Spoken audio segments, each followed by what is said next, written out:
Welcome to RFA Convention 2025, where we celebrate trucking.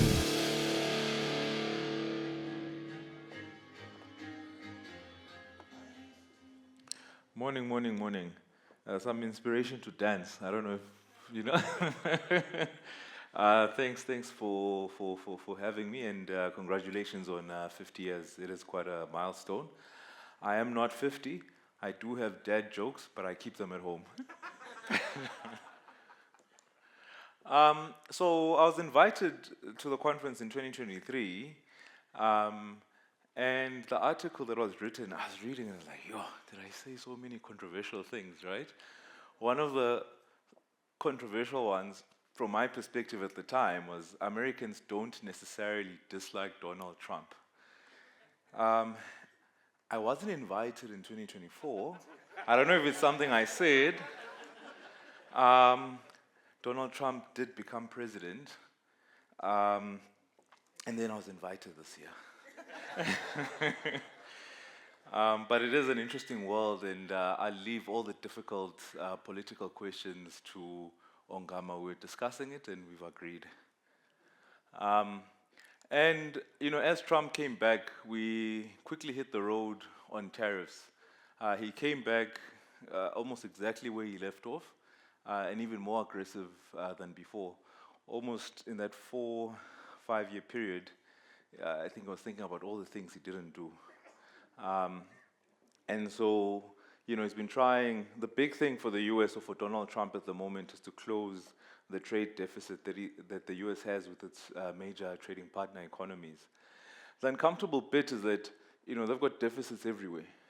That's their reality. And there's reasons, there's cost structures. The US consumes more than it produces, et cetera. So we can go on and on into that. So closing that deficit is not as easy as one might think. And, tariffs generally are levied on your own customer base. So it doesn't really work out that well. But anyway, that's where we are. China, of course, with the US, one thing to point out is that during that period, China is no longer the major trading, the economy that trades the most with the US, having been overtaken by Mexico and Canada. But still the largest deficit and still seemingly the biggest target from a US perspective, in particular with the retaliatory tariffs that they actually implemented as well. The US, that's where it gets the largest deficit, and then of course, Hong Kong, which, in terms of proximity, is really within China. So China, the largest producer in the world, and the US, largely the largest consumer in the world. And these two economies do need each other to survive. So a trade war between these two actually impacts the rest of the globe quite significantly, whether we participate or don't participate in that. As some would say that China is the manufacturing hub of the world. 3 levels of tariffs were implemented: baseline tariffs that targeted specific industries that President Trump was trying to protect in the US, and then reciprocatory tariffs, which were against countries where they had deficits, which is almost everyone.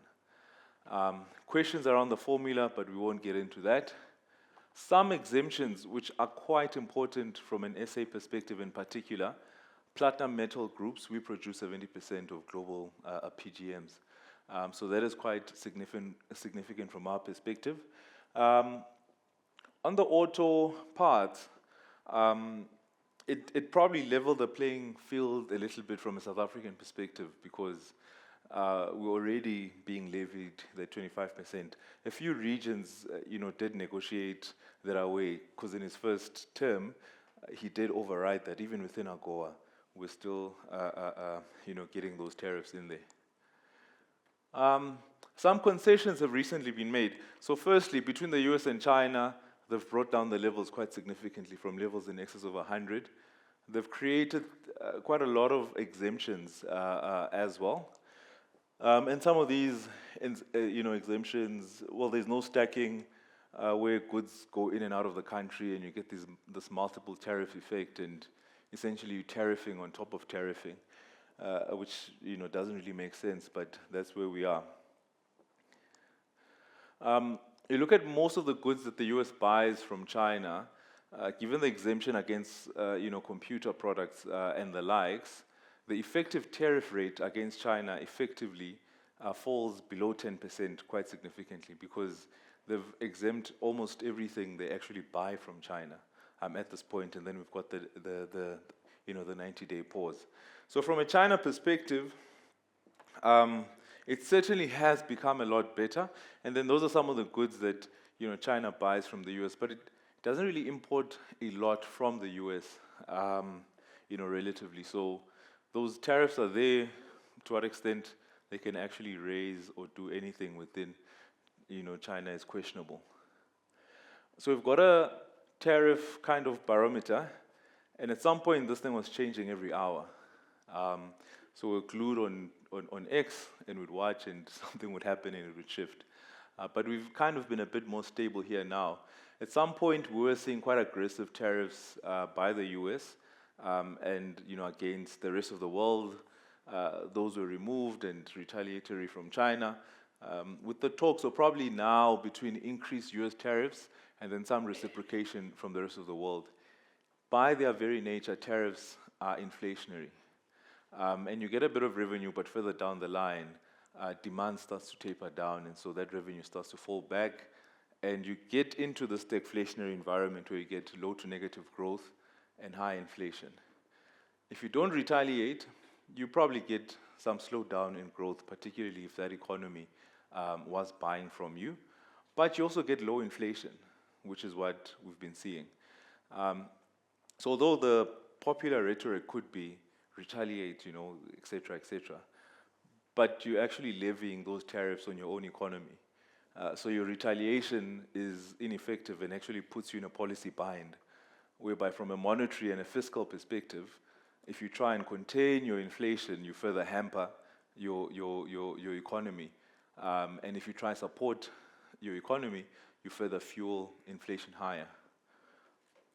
So the best thing to do with tariffs is actually not to retaliate and deal with it as it comes, because it really doesn't work for all. Interest rates were coming down. We've seen a halt in the US, this nature of inflation, tariffs being inflationary, and interest rate expectations have shifted slightly up a bit, but still expecting a couple of rate cuts. I think the Fed can say that they won't want to cut rates, but the reality is once things break and they do see quite a bit of recession, then they will at some point start cutting. But it is important that they hold fort that they're not going to cut, because they want to contain some of the second rounds of inflation. And as the economy slows down, and the slowing down of the economy itself will probably contain that inflation, they can start cutting because they find themselves in a slightly better situation. From an SA perspective, forward rate agreement markets over the next 12 months or so, seeing 2 rate cuts of 25 basis points each. Our inflation prints have been below the MPC's range of 3 to 6%, and you're likely to see quite a lot of policy divergence. I think in the past, it was a lot easier for the MPC to mirror what the US does, because there was some streamlining of thoughts about how the world works, about how economics works. Quite a lot of the policies in the US are, trying to find the right word for it, unusual, right? And so we can't follow those policies, and if we don't follow those policies, it means we actually have to be a bit brave from a fiscal and monetary perspective to be slightly divergent, because our environment is slightly different. We are seeing below range inflation, they are seeing above range inflation. And so that's something that the MPC may have to grapple with. I understand their challenge in terms of exchange rate and imported inflation. But the reality is that if we don't actually retaliate, which is likely that we won't, we'll actually be importing disinflation from the US if growth starts to cool there, which puts us in a better position to cut rates. Uncomfortable from a volume perspective because volumes will dwindle if we get these trade tensions continuing. But the best outcome really is to resolve these tensions, and I think, I haven't seen his presentation, but maybe Ngoma will touch on that. We saw the meeting on Wednesday, and different views, different perspectives, but in the range of meetings in that room with a lot of the leaders, it was one of the better ones in terms of how things could have gone in that room. And one of the big ones has been, we've seen global oil prices. It's almost in the last 3 or 4 years, the globe has been preparing for this recession, which never came. From high interest rates, we're watching out. When the US was trying to normalize the inflation, it hit 9-odd%. We also aggressively hiked rates. A lot of companies have been reserving quite a lot of capital buffers in preparation for this recession that never came. So there is quite a lot of healthy balance sheet out there. There is quite a bit of resilience in the system. And companies in the US themselves have kind of been preparing for this. We have seen this big populist move. It's been trending slow in drips and drabs. And then eventually this year, we've seen it quite a bit aggressive.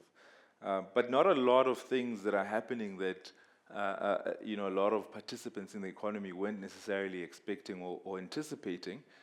Probably what has been a surprise is the rate that, this year things have just, escalated, and the extent, to which, they've reached.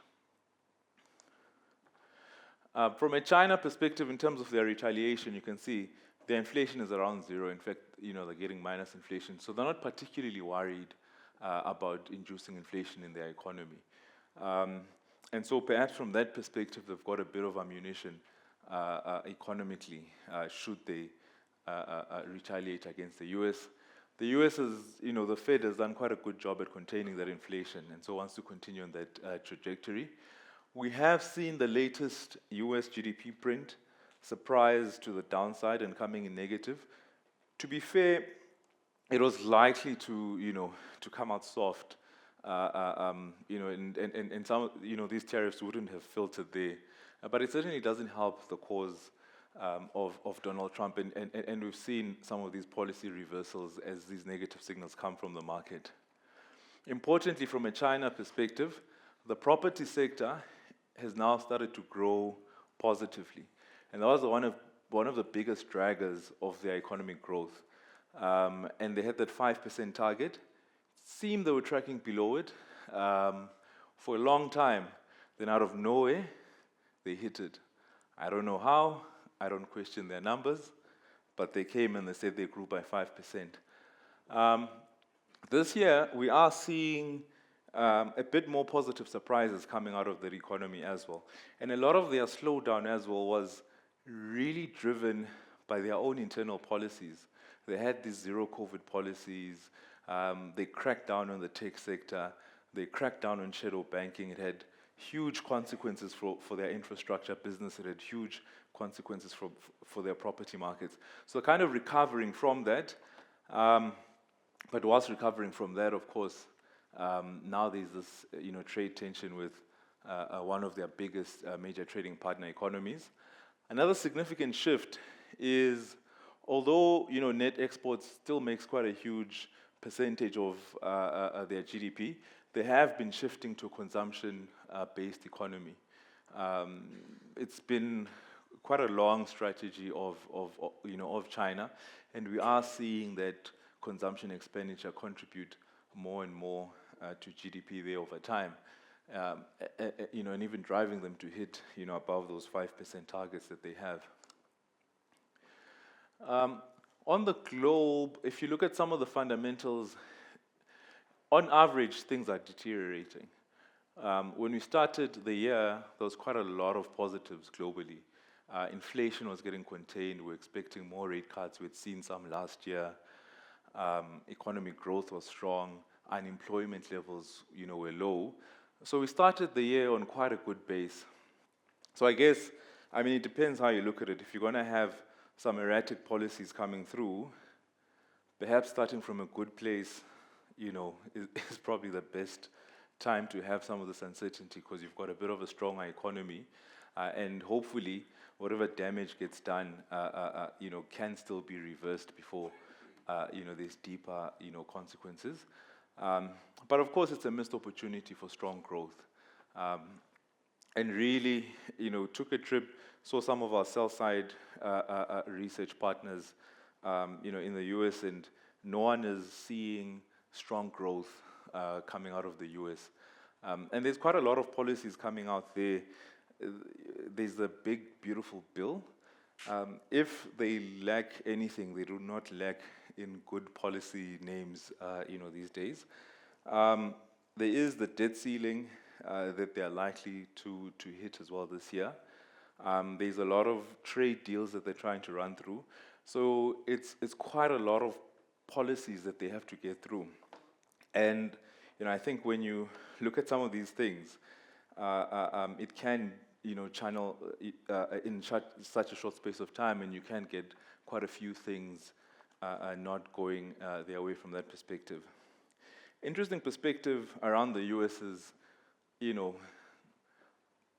and this is all speculation because it all leads essentially to decision making in the White House, is that potentially the strategy could be pump all the negative policies early on, and then before the midterms, you start coming out with some of the tax cuts and all the things that people were hoping for in terms of a Trump presidency.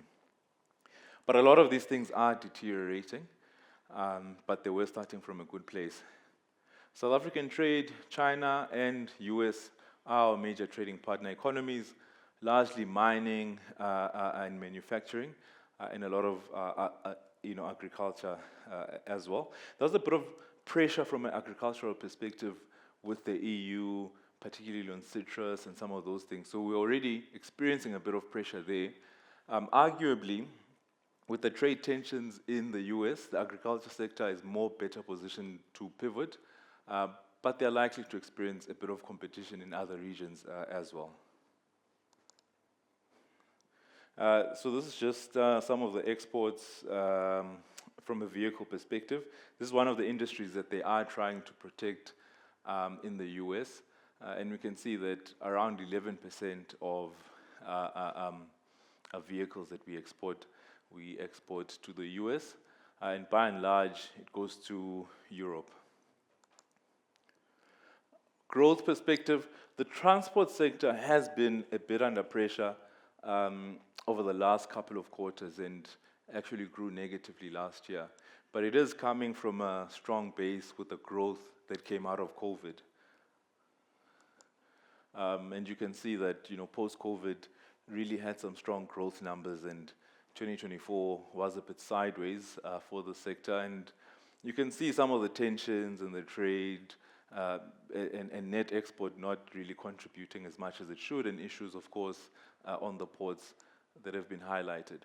Over the past 20 odd years, it's been the second fastest growing sector, only behind the finance sector. Quite positively from an economic perspective, this sector, relative to its share of GDP, is quite a labor absorber. And so we have seen that even improve. I think last time I was here, the sector contributed around 6%. It's now closer to 9 odd percent. And we've seen some employment ticking up, and it is 8% of the economy. This, I would expect, you would be familiar with. Without trucks, South Africa stops. And I think this is evident of that. Most of the freight is by road and not by rail. So there is quite a lot that is needed to balance the travel between rail and road. The infrastructure on the roads is taking quite a hammering, and so we are seeing quite a lot of spend, going into that. And we're not at a healthy balance from a Transnet perspective. And you can see the emphasis on infrastructure spend, government planning to spend about 1 trillion. We saw budget 3.0. and with that, they did try to protect largely some of that infrastructure spend. From a passenger perspective, we are, I mean, we are seeing, quite a bit of uptick in terms of rail travel. During those COVID periods, everything shut down, dilapidation of infrastructure, vandalism, et cetera, et cetera. So building these things up can take a bit of time, but certainly need, rail to come through a bit more.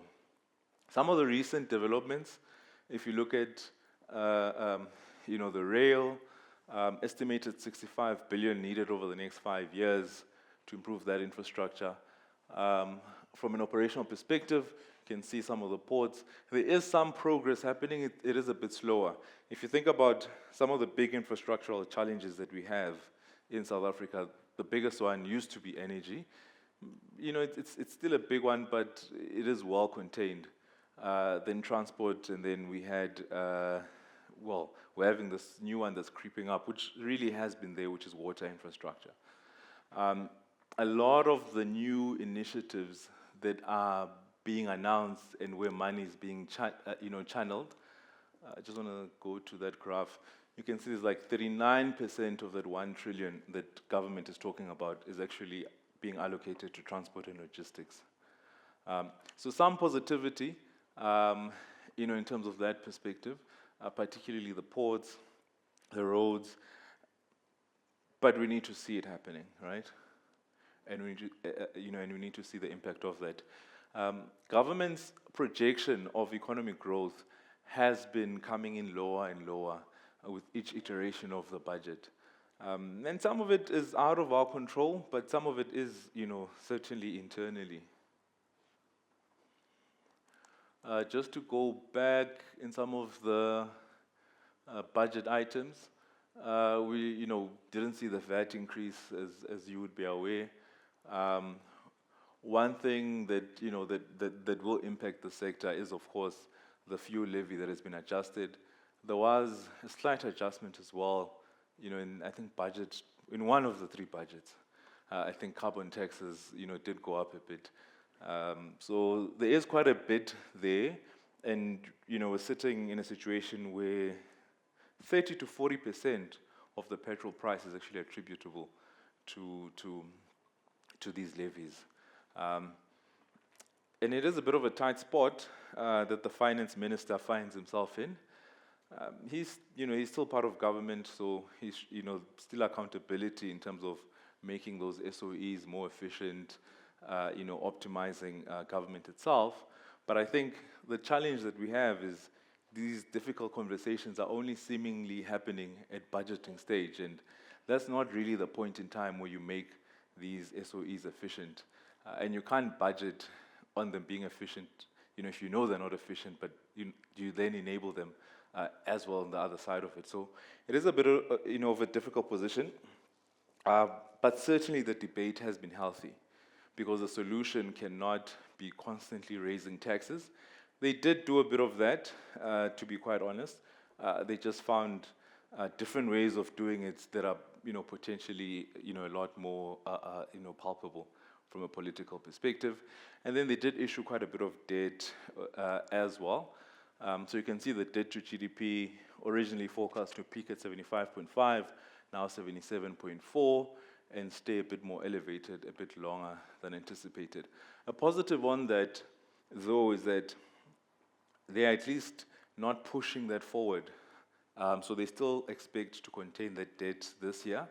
And we saw some commentary from some of the rating agencies actually coming out a bit more positive to say it's stable. Well, they're not changing the outlook, but they've got, they're not changing the rating, but they've got a positive outlook on SA.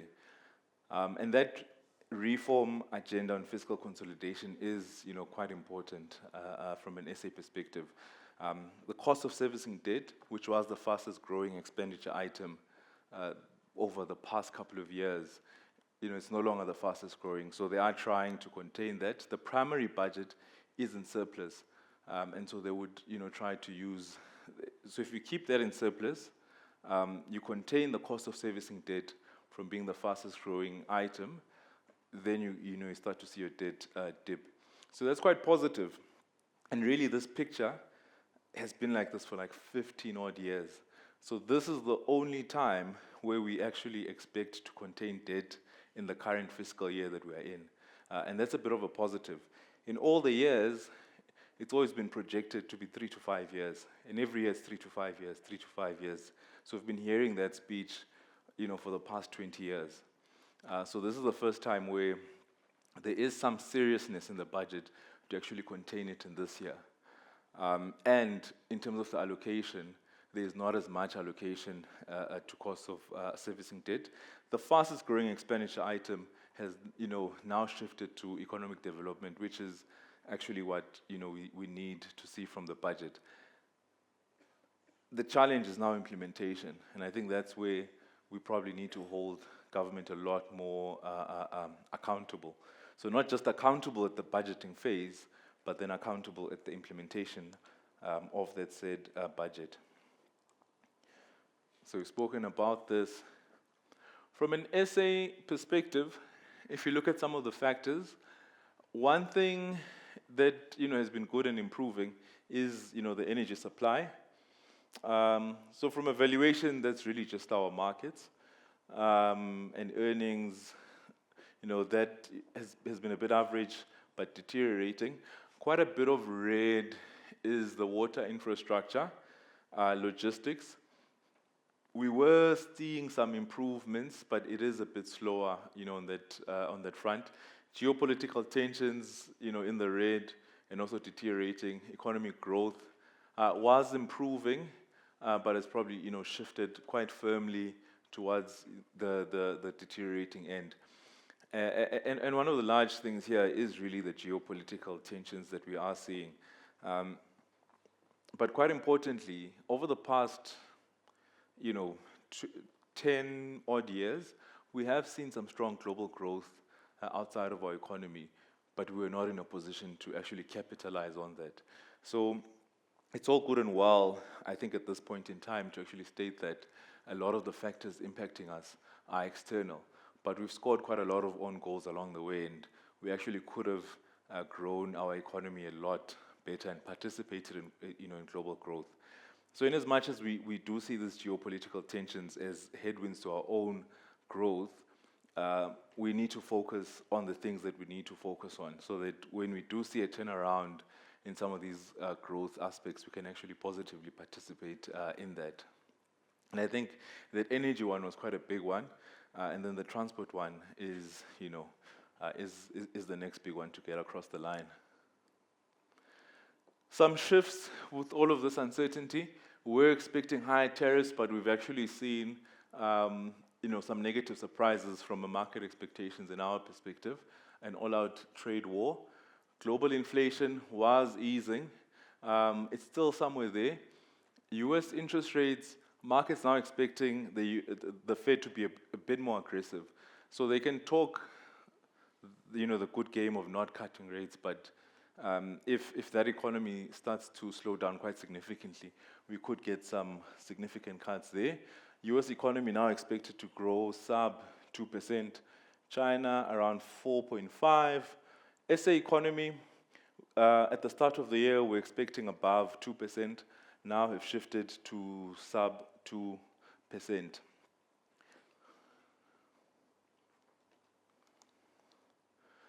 Some economic forecasts, just in terms of SA, that labor absorption remains a challenge, and some of the infrastructure that we've spoken of. So we do expect some sub-economic growth, and in fact, that number has shifted to below 2%. So there is some progress that's happening. I don't want to be doomy and gloomy, but it is a tough environment. And I think in a tough environment, I always like referring to your Maslow's triangle. You get your basics right. You control what you can control. We need to continue the path of fiscal consolidation. It's not an easy one. One of the big challenges in there as well that I didn't mention is the wage bill, which is the largest item that government spends on. So they spend between 30 and 35% of their budget on that. It is a tough one because it is between government, labor unions, and employees. And typically, what you budget for, you typically get quite a lot of negative surprises coming out of that. I won't speak to the policy forecast. Risks of recessions from the start of the year to currently have ticked up a bit in the US, and has ticked up quite a bit in the UK. In China, although it will impact their growth, they are starting from a very high base, so no real expectations of a recession there. Some slight tick-ups in SA. Although not a good thing, at some point we seemed to be quite used to recessions. I think we're getting technical recessions, 2 or 3 every couple of quarters at some point. But we haven't really had a deep recession outside, of course, of the COVID one. I'll skip on this market stuff. Just an important graph, to think about here. This is just market reaction to everything that's happening, because you get that a bit more real time. So we have seen markets becoming a bit at ease with what's happening and recovering from the drawdowns that they experienced during these trade tensions. And so there is some expectation that these tensions are actually, cooling off a bit. Especially, they're implemented, they're taken out, they are reversed, and there's a lot of exemptions. I think the large strategy here is to go in big and end up somewhere that's a bit more reasonable. And that's a strategy that, Trump has been seen to employ. I'll leave it at that. I am out of time, but that's, really the major message. If there's any questions or... Okay. There is one question. You spoke about consumer spending, and the question is the Reserve Bank being too conservative in their interest rate approach? Do we not need to lower interest rates to stimulate consumer spending, which represents 53% of our GDP? Yeah. Oh, thanks. I'm back. So one of the big challenges with the Reserve Bank is the inflation target is 3 to 6. So different governors have kind of targeted whatever within that bracket. We used to get used to 6%, then at some point it was 5, it was the midpoint, and recently, Leseja has been talking about, the lower band a bit. Not so much, but really that 4.5. I think what the Reserve Bank is trying to do is try to take advantage of the low inflation that we're experiencing, start to anchor people on lower rates. One would question the timing of that, because we certainly do need a bit of relief from a consumer perspective. If I were a member of the MPC, I would have voted for a lot more cuts than we've experienced, because the natural, inflation rate in South Africa is somewhere between 4.5 and 5% odd. So some of these targets, they do come at a cost. There is some potential longer benefits of lower long-term inflation and then lower interest rates down the line. But if you, and it's not part of their mandate to think about the economy, but if you think about economic growth and unemployment, those are certainly quite constrained. And so, the timing of paying that price right now for that future benefit is quite crucial. So I would argue that yes, there is quite a bit of conservatism there, and what they are experiencing relative to what some of the developed world is experiencing, there's quite a lot of policy divergence. So they need to start getting more comfortable with swimming a bit against the stream. All right. One perhaps quite relevant for this room: how much economic growth could be unlocked with privatized rail, and could that growth then increase transport rates?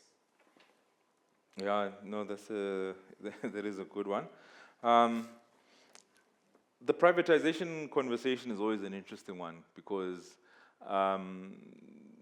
the argument is always around efficiency, and the role of private organizations is to maximize profits, and so I think overall you may see potentially a bit more efficient rail, but you would get a bit of margin pressure, and you may get a bit of costs coming through to maximize, to maximize returns, and what essentially the private sector would transport there would be at their own remit. It wouldn't be